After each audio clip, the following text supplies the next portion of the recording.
Hi everyone. I know it's been a while since I've made a video, and there's perfectly good reason for that. Definitely a good reason for that. But that is not the topic of tonight's video. The topic of tonight's video is the popular video game Undertale. Yay! It came out a year ago yesterday, and it's been a very big part of my life since then. And I want to share my thoughts on it because a lot of stuff has happened to me, good things because of the game. If you don't know what Undertale is, it is an RPG game. I guess it's no, it's not an RPG game. I'm retarded. Don't listen to me. It's not an RPG game. Maybe it is. I don't know. I'm stupid. Don't listen to me.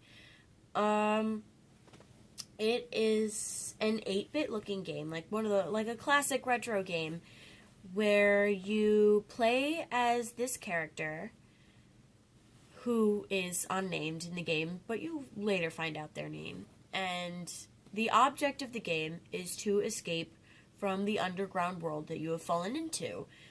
And there are several ways to play the game, and there are several ways to beat the game. But there's one way that you can play the game that is the most influential. And that's what's called the Pacifist Run. And the Pacifist Run is when you play the game without killing any of the main characters or any of the characters in general that appear in the game. And for a lot of people, this was very unique. Because as most video gamers know, a lot of the time there isn't an option not to kill any of the characters in the game. And sometimes you have to progress. But with Undertale, it's different, and you don't need to kill to keep going. In fact, in the Pacifist Run, you need the characters alive to keep going. You need them for stuff. So, what I really want to talk about today is the way that the game makes me feel and the impact that it's had on my life since I started playing it. I got the game in November of last year around Thanksgiving time because I was staying in Florida with my grandparents and my family for Thanksgiving. And I had heard about the game early November, late October-ish, and I thought it'd be cool to check it out. So what I did was I went on Steam and I downloaded the demo to my computer. Sorry. And I played the demo. And to be totally honest, I wasn't a fan of the demo at all. I don't believe that the demo, gave the game any justice whatsoever. I don't think that it truly showed how much potential that there was for the game. And I was very disappointed because I thought that I had been, tricked into playing a game. And, I went online and I kept seeing more and more about it, and people say, oh, this is a really great game, you really should play it. And I was like, I don't know, I played the demo, and the demo wasn't that great.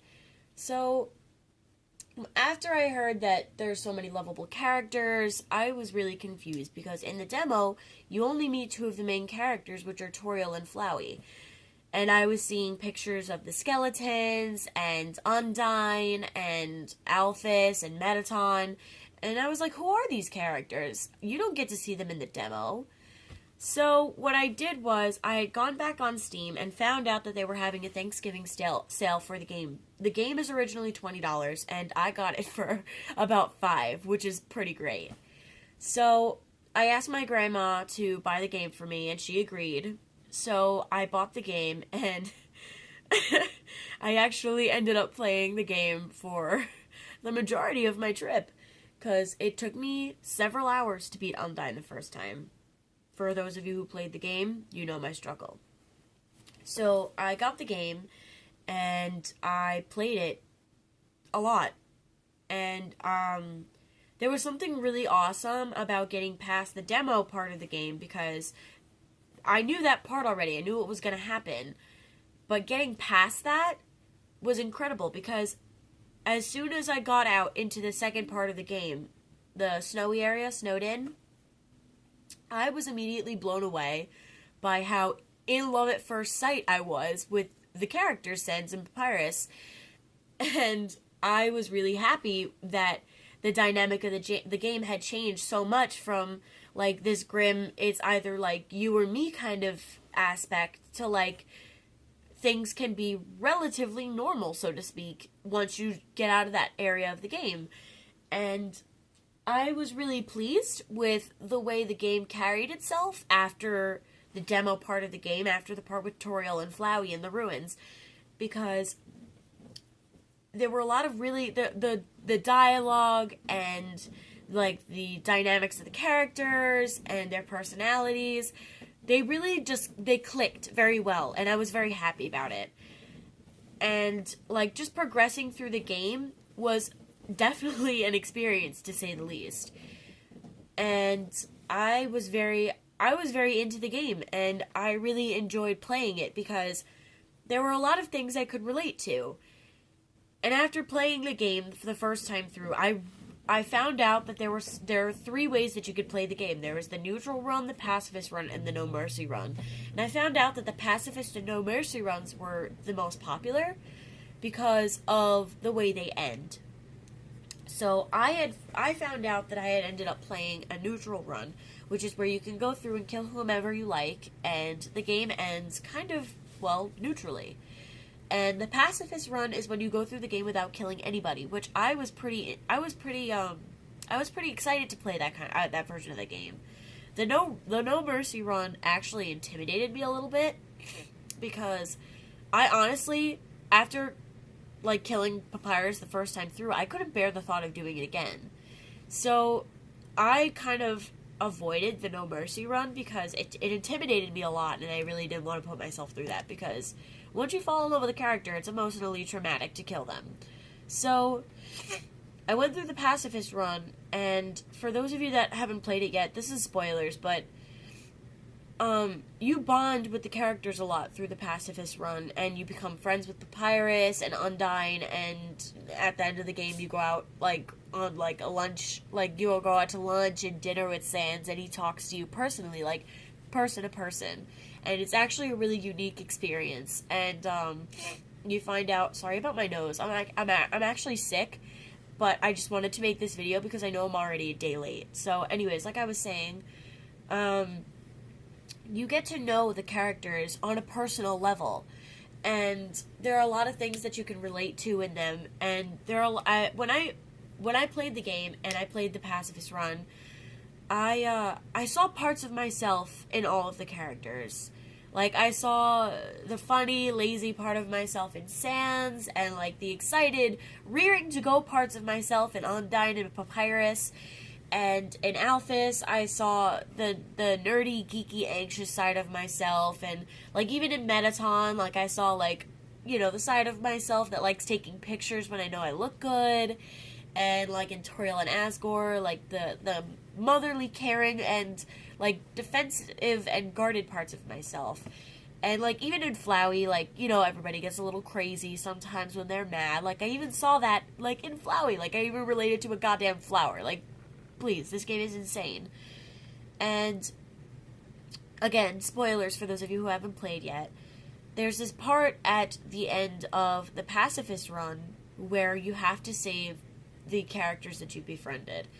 And once you try to save them, they appear, and they're saying pretty depressing and like self-inflicted hateful things towards themselves. And it's actually really saddening and heartbreaking to know that this is probably those real thoughts of that character. Like, this is probably what they're thinking about themselves and like their ability to do things. And like, what really hit home was when you try to save Sans, he says, "Just give up, I did."